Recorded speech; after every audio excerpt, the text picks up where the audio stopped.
ये चीन समुद्र में सीमेंट क्यों भर रहा है? चीन हमेशा ही लीक से हटकर काम करता है और इस बार उसके कारनामे को देखकर तो पूरी दुनिया हैरान है, क्योंकि चीन समुद्र में सैकड़ों टर्नर ही तो भर रहा है। और आखिरकार क्या बनाना चाह रहा है चीन?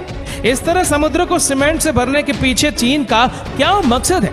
आज के वीडियो में हम चीन के बहुत ही खास प्रोजेक्ट के बारे में बात करने जा रहे हैं, जिसके बारे में जानकर आप दंग रह जाएंगे। तो वीडियो को अंत तक जरूर देखना। दोस्तों, आपको जानकर आश्चर्य होगा कि चीन ने अपने समंदर में 10,000 टन सीमेंट का भराव किया है। आखिर चीन क्या बनाना चाह रहा है? क्या ये उसका कोई नया प्रोजेक्ट है? दरअसल चीन ने सीमेंट का ये भराव पिंगटिन स्टेट रेल रोड ब्रिज बनाने के लिए किया है। इस ब्रिज निर्माण की लागत 14.7 बिलियन युआन है और एक अनुमान के हिसाब से 16 किलोमीटर लंबे ब्रिज को बनाने के लिए लगभग 6 मिलियन टन सीमेंट का इस्तेमाल किया जा रहा है। आपको जानकर हैरानी होगी कि इतने सीमेंट से 8 बुर्ज खलीफा खड़े किए जा सकते हैं। लेकिन जिस जगह इस ब्रिज को बनाया गया है, उस जगह की लोकेशन को देखते हुए सामग्री ठीक ही लगती है, क्योंकि इस ब्रिज को हमेशा तेज हवाओं, ऊंची लहरों और आंधी तूफानों का सामना करना पड़ेगा। इस ब्रिज का निर्माण सन 2013 में शुरू हुआ था और 2020 में ब्रिज के रोड सेक्शन और रेलवे सेक्शन को ट्रैफिक के लिए खोल दिया गया था। इसी के साथ दुनिया का सबसे लंबा cross state road rail bridge भी बन गया। चलिए देखते हैं चीन ने इस कमाल के ब्रिज का निर्माण आखिर किया तो कैसे और किस तरह उसने टाइफून और ऊंची लहरों से मुकाबले का तरीका ढूंढ निकाला है। Pingtan state road rail bridge कुजो सिटी चीन में एक क्रॉस सी पैसेज है और इसे जिन कठिन परिस्थितियों में तैयार किया गया है, उसकी वजह से आज पूरी दुनिया में चर्चा का विषय बन चुका है। सन 2013 में इसके निर्माण की शुरुआत के बाद से आज तक न जाने इसके ऊपर इतनी डॉक्यूमेंट्रीज बन चुकी है। ये पहला ऐसा ब्रिज है जिसके ऊपर कार और ट्रेन एक साथ चल सकती है। साथ ही दुनिया का सबसे लंबा क्रॉस सी हाईवे और रेलवे ब्रिज है। इस ब्रिज की खास बात यह है कि ब्रिज के ऊपरी लेवल को 6 लेन एक्सप्रेस वे के रूप में डिजाइन किया गया है, जिस पर गाड़ियां 100 किलोमीटर प्रति घंटे की रफ्तार से गुजर सकती है। इसी के साथ ही यहाँ मौजूद रेलवे ट्रैक से 200 किलोमीटर प्रति घंटे की स्पीड से ट्रेन भी गुजर सकती है। टिंगटिन स्टेट दुनिया के 3 प्रमुख तूफानी क्षेत्रों में से एक आता है। इसमें तेज हवाएं, ऊंची लहरें, गहरा पानी और तेज धारा ये शामिल है। हर साल इस ब्रिज को 300 से अधिक दिन तेज हवाओं, 200 से अधिक दिनों के लिए ऊंची लहरों का सामना करना पड़ता है। कई बार तो लहरों की ऊंचाई 10 मीटर तक होती है। इस पुल का निर्माण काफी कठिन और मुश्किलों से भरा हुआ है। इस ब्रिज के निर्माण में आने वाली सबसे बड़ी समस्या थी तेज हवाएं। निर्माण से लेकर अब तक के इस ब्रिज ने लगभग 30 टाइफूनों का सामना किया है। सन 2015 में आई सुदीरा तूफान के समय तो हवा की स्पीड काफी तेज थी। वहां काम कर रहे मजदूरों को अब भी याद है कि उस समय हवा की रफ्तार इतनी ज्यादा तेज थी कि कंस्ट्रक्शन में लगी बड़ी बड़ी क्रेन भी हवा में उड़ जाती थी। इस समस्या से निपटने के लिए एक बहुत ही इनोवेटिव तरीके का इस्तेमाल किया गया, जिसके लिए ऑफ शोर कंस्ट्रक्शन को सेमी लैंड कंस्ट्रक्शन में बदलने का प्लान बनाया गया, ताकि हवाओं की तीव्रता को कुछ कम किया जा सके। इसके लिए 13,200 टन की ऑफशोर ब्रिज बिल्डिंग मशीन की मदद से 100 मीटर ऊंचा कॉरिडोर ब्रिज बनाएगा। इस ब्रिज में कंस्ट्रक्शन के समय आने वाली परेशानियों को काफी हद तक कम कर दिया गया था।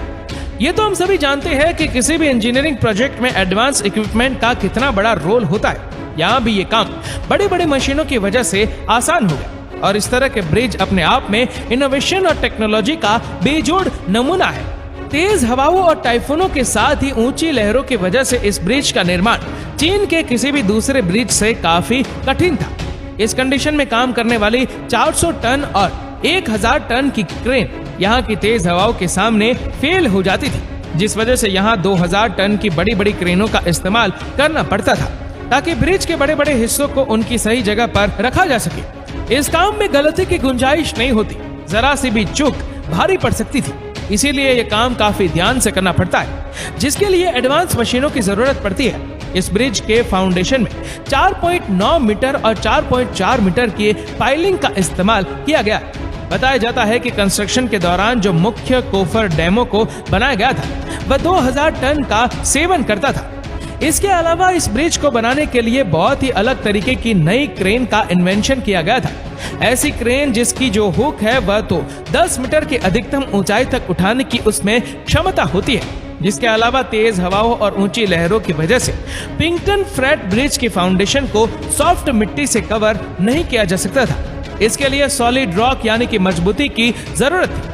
ये चट्टानी इतनी ज्यादा मजबूत थी कि लोअर पाइलिंग शिफ्ट की पाइलिंग मशीन की आउटपुट पावर केवल पावर केबल पिंकटन स्ट्रेट में पाइलिंग को नहीं उठा सकती थी। और अगर ये पाया इतना मजबूत नहीं होता तो ब्रिज का आकार ठीक नहीं आता और ये इतने अधिक भार को उठाने में सक्षम भी नहीं हो पाता। और इस तरह कई तरह की टेक्नोलॉजी और मेथड का इस्तेमाल करके आखिरकार ब्रिज के बेज को मजबूती के साथ पानी में सेट कर दिया। और इसी के साथ ऑफशोर कंस्ट्रक्शन के रेस को कम करने के लिए चीन ने 3 सालों और करोड़ों मिलियन डॉलर खर्च करके ब्रिज सिंगल सेल प्रोपेनल double boom living crane chip का निर्माण किया, जिसकी ऊंचाई 110 मीटर है, जो इन 40 मंजिला इमारत के बराबर है। एक डबल आर्म क्रेन बेहतर है। इसके लिफ्टिंग की कैपेसिटी और हाइट पूरे चीन में सबसे ज्यादा है। इस पुल के निर्माण में हवा स्पीड को नापने के लिए चाइना रेलवे ब्रिज ब्यूरो ने 5 एनेमोमीटर और 2 वेव मीटर का इस्तेमाल किया, ताकि किसी भी समय हवा की गति, लहरों की ऊंचाई को सही नापा जा सके और उसी के हिसाब से कंस्ट्रक्शन वर्क को मॉनिटर किया जा सके। तो ये चीन के प्रोजेक्ट को इतिहास के सबसे बड़े और सबसे मुश्किल प्रोजेक्ट्स में से एक है। कुल मिलाकर पिंकटन स्ट्रेट रोड रेल ब्रिज दोहरे उपयोग वाले हाईवे और चीन में ब्रिज वाला पहला क्रॉस सी ब्रिज है। आने वाले समय में इसे ताइवान तक बढ़ाया जा सकता है, जो व्यापार सहयोग और सांस्कृतिक आदान प्रदान के लिए क्रॉस स्टेट आर्थिक को बढ़ावा देने में काफी मददगार साबित होगा। इसलिए इसे सुपर प्रोजेक्ट का नाम भी दिया गया था। साथ ही ब्रिज इस समय चीन का नंबर 1 ब्रिज है कि चीन ने इनोवेशन और ग्रेट कंस्ट्रक्शन टेक्नोलॉजी को दर्शाता है। दोस्तों, अब समय आ गया है कि भारत भी चीन के अपने सबसे बड़े दुश्मन से कुछ सीखे और अपनी कंस्ट्रक्शन टेक्नोलॉजी को इसी तरीके से एडवांस करे। भारत में भी कंस्ट्रक्शन के इनोवेटिव तरीके डेवलप करने की बेहद जरूरत है, ताकि भारत पहले हमारे देश की बढ़ती पॉपुलेशन को हैंडल कर सके और उन्हें ट्रांसपोर्टेशन के सही तरीके की सुविधाएं उपलब्ध करा सके। अब चीन की प्रॉब्लम अलग है और भारत की ट्रांसपोर्टेशन की प्रॉब्लम अलग है। तो भारत को अपने यहाँ ट्रांसपोर्ट में नए नए इनोवेशन करके ट्रांसपोर्टेशन के जो सड़कें और जो ब्रिज बनाने हैं, वहाँ जल्द से जल्द निर्माण और उन्नत निर्माण करने की टेक्नोलॉजी को विकसित करना होगा। तभी भारत अपने व्यापार को डेवलप कर पाएगा और ट्रांसपोर्टेशन डेवलप होगा तो व्यापार भी डेवलप होगा। व्यापार डेवलप होगा तो इकोनॉमी बढ़ेगी। पैसा आएगा तो लड़ने की क्षमता अपने आप आ जाती है और चीन की बराबरी अगर करनी है तो सबसे पहले पैसे कमाने होंगे। आपका इस बारे में क्या ख्याल है, हमें नीचे कमेंट करके जरूर बताएगा। और अगर आपको वीडियो अच्छा लगा हो तो वीडियो को लाइक करेगा, शेयर करेगा ज्यादा से ज्यादा लोगों तक। और ऐसे ही और भी इंटरेस्टिंग वीडियोस के लिए फॉलो करें हमारे पेज को। और ऐसे ही और भी वीडियोस को यूट्यूब पर देखने के लिए नीचे कमेंट सेक्शन में लिंक दी गई है, जिसके ऊपर क्लिक करके हमारे चैनल को आप सब्सक्राइब करें और बेल आइकन दबाएं, ताकि हमारे हर लेटेस्ट वीडियो की अपडेट आपको मिलती रहे सबसे पहले। धन्यवाद।